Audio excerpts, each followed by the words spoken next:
Hello and welcome to the Villa Park podcast. It's me, Rich, and I'm back with another talking tactics show with our football data expert, Gareth.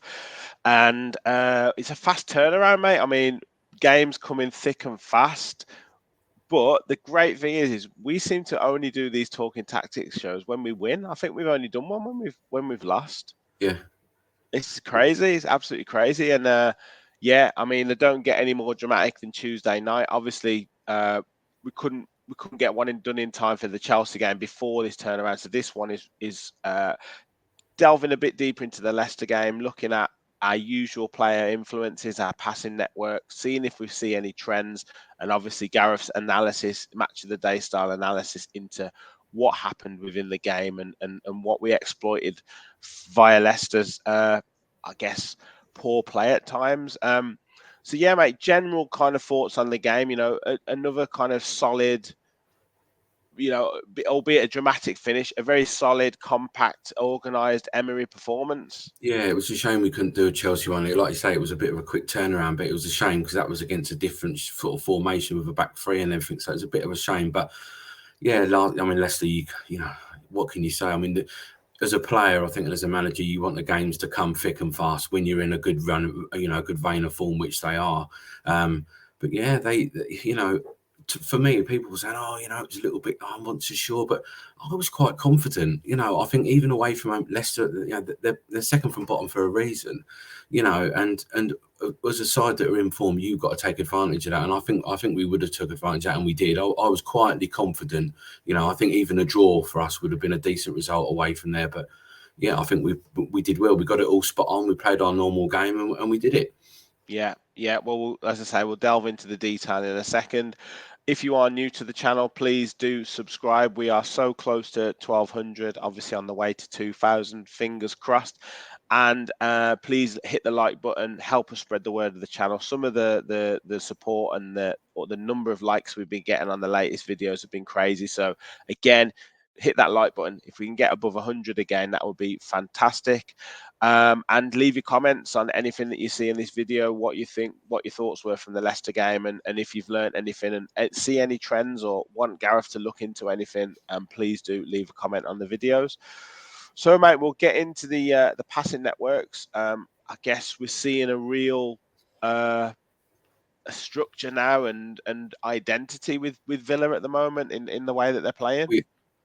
Yeah, we are. Yeah, I mean, as you can see from the bottom right, I've put 10 plus. This is only 10 plus passing combinations. It's normally we're looking at sort of 7 or 8, but yeah, it just sort of went down the line so much that we just got to sort of try and restrict it a little bit just for the sake of it. And the 10 plus passing combinations, look at that. We can see that triangle appearing again. Mings, Luiz, Moreno. We're looking at that again. We're looking at Konsa, Young and Bailey again. Nice to see him a little bit more involved in the passing. He wasn't sort of, he's more involved where he was receiving and not giving. But I mean, it is what it is. But yeah, I mean, it's slightly skewed by 70 minutes and the red card. So obviously you're looking at, I think Mings completed something like 81 passes, as did Konsa. So it's slightly skewed by that. But again, we're starting to see that structure on that left-hand side once again. And as opposition analysts, we're looking at trends and we're looking at things that we can sort of see on a regular basis. And if we do the same with other teams, and we can start to see it with Villa a little bit. Again, just got to make sure, I think we mentioned it before, that we haven't got to become a little bit too predictable down that left-hand side. But it works. Yeah, I was just going to say that, like, obviously the threat there does come down that left-hand side with Moreno, and he had a good game the other day, but that is, like you say, one to be aware of with regards to the predictability of it. But what I did see as well from being at the game is we're quite patient, and because we've got those numbers in the midfield, at some point one of them will be free, and if they receive the ball on that half turn, then they can really get at the opposition. Yeah, you're looking at a lot of teams that are playing sort of, with a 2 in midfield of, 4-2-3-1, or you're looking at with a 4, in a 3-4-3 or a 4-4-2, whatever. So it's vital that those two central midfielders operate in certain ways. And I think we're going to have a look at that in a little while. So Awesome. Yeah, just our player influence. So yeah, clear to see. Obviously, Luiz, Mings, Konsa, like that passing network indicates, and Young and Moreno having quite an influence on the game as well. Yeah, big left-sided bias again. As we say, all these have evolved in sort of all the passing sequences. So Mings, the Douglas Luiz Moreno, and that backs up what we see on the passing networks. And with Konsa and Young sort of in those red lines, you know, we can see that they're involved in a lot of the build-up. One thing I would say is I was really disappointed in Jacob Ramsey. He just could not get into the game at all. He didn't receive the ball in such good areas. He just couldn't get into the game at all, and that's reflected in this graphic, I think. Yeah, you. I was just going to say I could hardly see his name there, and Yeah. it was definitely something that we recognised. I mean, it was clear to see that Bailey was having more of the ball, which was great. Maybe didn't have the kind of I guess the attacking impetus that we maybe wanted him to do, but he didn't give the ball away as much. He was working quite well with Ashley Young down that right hand side, but Ramsey. I don't know if it was just because Ndidi was mainly marking him and he was maybe set up to really stop him from playing. And that really worked for that first kind of 60, 65 minutes because he wasn't getting the ball and kind of carrying it as he was doing the previous two games, which was No, I really think disappointing. that's what they were worried about. I mean, I think Yeah, that's what they were worried about. They were worried about him getting the ball and driving, so they were sort of trying to mark him out the game a little bit. And they to be fair to them, they did. yeah. Yeah, but obviously we've got other players that can cause problems, which is, what happened when Buendia gets free. We only at the moment Watkins needs one, maybe two chances maximum to score, and it's that's where we punish them. So yeah, onto that. Looking at the XG, anything that you're kind of seeing from the shot map here, particularly?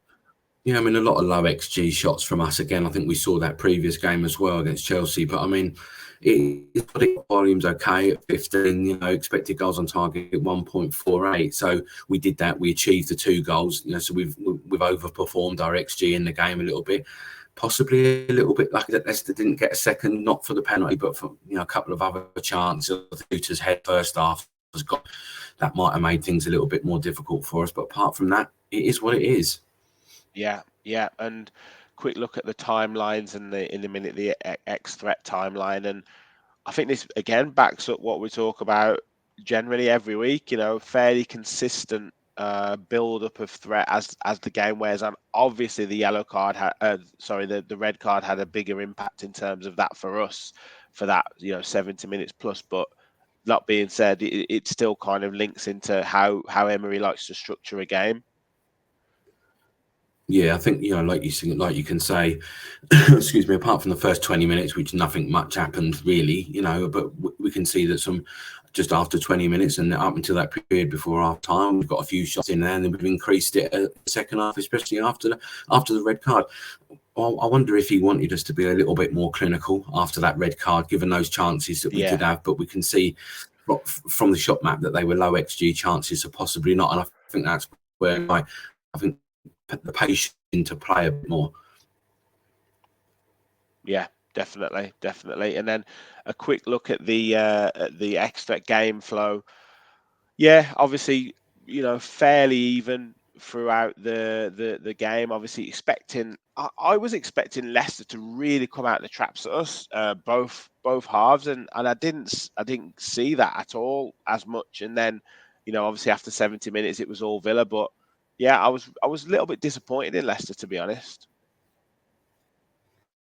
Yeah, especially given the position in the league, you're not going to get a new manager bounce really off of that because it's just happened so quickly, sort of thing. And you're right, at home needing the points, you would expect. I expected them to come out as sort of quite heavily, but as you can see, it's a pretty basic expected threat map really, because let's be honest, we weren't sort of what you'd call ruthless. We just sort of capitalised on the opportunities that managed to come our way eventually. It was, apart from that, it was a reasonably even game, you would say. They were quite poor. It was a reasonably even game up until the red card, but we just took our chances. Yeah, absolutely.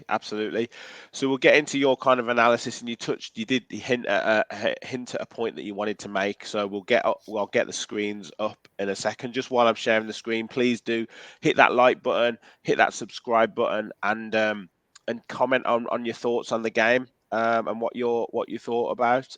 Just bear with me. So yeah, so first of all, Gareth, your first slide, I think we've got 5 to look at. Looking at the sort of build-up shape, what are you noticing here? Yeah, I mean, we're just looking at, again, Mourinho's just out of shot, just on the halfway line. I think you can't really see his head on this one, but he's a little bit closer to the halfway line than what Ashley Young is. And we build up with a back three, as we know, Oh, there sort of he with is. Mourinho high on that left hand side. But what I did notice is this is going to flip between minutes in the game, but the principles will stay the same. Is that this is only the first minute, which I noticed, and we've kicked off, we've got the ball, and we're staying with a flat midfield too. And we can see that Buendia's appearing up there, and we can see Ramsey's going to be appearing on the right hand side. So we're trying to create that box midfield again. But what's more important is we're all in front of Leicester there. They can see everything. Apart from Jamie Vardy, we're playing in front of them. So they're happy with that. Yeah. And then moving on to the next one, what in sort of part 2 of that. Yeah, this is sort of like a few minutes, obviously 26 minutes, but again, this happened quite a bit, and the principles, like I say, stay the same. Now we can see that box midfield properly. Ramsey at the top, Buendia at the bottom, and McGinn and Louise. So we can see what's trying to go. But again, like you've rightly said, and Didi is there on Ramsey, and Mendy is there on Buendia. So they're blocking passing lanes into those two players. Now we've got McGinn and Louise just slightly in behind because Dewsbury Hall's been tempted out to Concert. And the arrow points to sort of where McGinn is going to receive the ball from. And this is a little bit important. And you can see how close together they are, those two players. Yeah, it's really interesting to see how it's kind of built up and kind of worked out. Yeah. And so yeah, again, what we're seeing here on sort of part 3. Yeah, we've progressed up the pitch a little bit here, which is, it's relatively the same sort of setup and shape. But here we can see sort of the width that we're trying to keep there. Obviously, out of shot is Mourinho, but Bailey is up the top right-hand side there, and you can see sort of what we're trying to do. And we've managed to push sort of really them into a low to mid block sort of thing, really. But again, McGinn and Douglas Luiz are still in front of that Leicester midfield, which is exactly where they want them. No, and would you say that as we get more and more confident with this formation and with this style of play, would you be expecting, say, and it might be due to personnel, would you expect your centre backs maybe to carry the ball a little bit more into these areas here to then draw one out? Would you see that a little bit more? Yeah, of course you would. Yeah, of course you would. But sort of the takeaway from this is we can see that is a back three now. Yeah. Mourinho is not even in shot. He's halfway up this left-hand side. So Ashley Young is not even progressing up that right-hand side. So we've still got that defensive stability there. But yeah, you're right. You probably do need someone to carry the ball into midfield, but you're away from home. True. Yeah. Interesting. Very interesting. And then we're looking at our double pivot here. What you sort of noticing here? Yeah, and this is where things started to change a little bit. Now I know it could have changed probably before that. I can't remember the time where I saw it, but Emery sort of had a bit of a word on the sideline with John McGinn, and what I could sort of take from that was you've got to separate. You've got to become sort of vertical to each other rather than lateral to each other, and this is a perfect example of that. The double pivot is in operation now. Louise is sort of deep, and we saw them swap around where sort of one was going and one was staying and whatever. But this is the double pivot, and therefore you're then pinning another sort of Leicester midfielder back, and someone has got to come out, whether it's Vardy or whatever, to Louise on the ball. But the point is that you're getting those positions, you're freeing up space in that midfield. Yeah. So it's slightly risking like a Maddison or someone getting a little bit more space, but obviously it gives us, McGinn there, if he was to receive the ball's obviously got space to run into and can commit. So I think that was a really useful tactical change.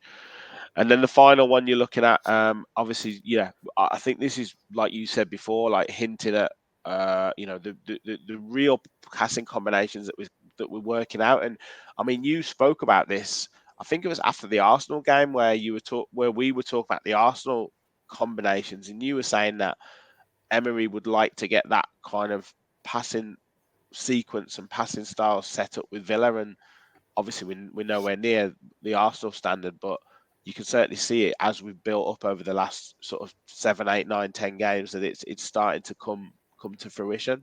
Yeah, this was a little bit of a change from us in a way. We tried to play sort of through the centre of Leicester, even though it was quite crowded. We obviously felt that with that box midfield, as we talk about, they had this players. Villa had 4 players in there that they could sort of manipulate positions where they could be able to receive the ball. And as things changed a little bit throughout the game, sort of we saw things starting to happen, and this was really good. This happened on about sort of 7 or 8 occasions that I remember. Mings into McGinn, lays it off to Louise, into Buendia, and we are out onto that Yeah, left-hand side. And we always want to build out onto that left-hand side because that's just what we do. Like Ashley Young's not interested in getting in play there, interested in the attacking play there. So this is what we wanted to do. And we saw these combinations in tight areas in midfield. And this is where that sort of box midfield, if we talk about, comes into play a lot more because you've got players in 2 positions, you've got players ahead of them in 2 positions, but you've also got Moreno and you, but you're able to then play out. And this, I think it was really good. And it only happened sort of possibly sort of like from the 60th minute on when we really saw those combinations coming into play and working really well. yeah.